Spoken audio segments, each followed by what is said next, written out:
fact that it came right back down into this channel, that's bearish, right?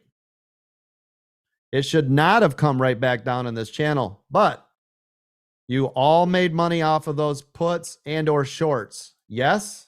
Amazon's still pulling. There's your pull all the way back down to 124.19 again. Told you, very bearish, right? Is there a level we're looking at below that .19? 124 will be the next because that's going to be the whole natural. It seems heavy. Yeah, it's very heavy. It should not have come back here already. I just said that, right? Yeah. Yeah, it should not. There you go. There it is. Damn.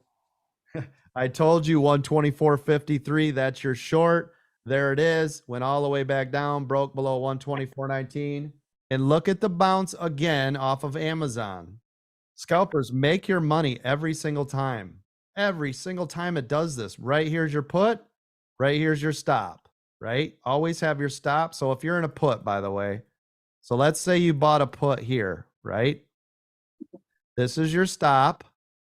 And then down here, you have to watch this area. Why? It's a critical area. This is where I shed, right? That way, if it pops up against me, it's okay. And then I can dump the rest. Do you see how this works over and over and over?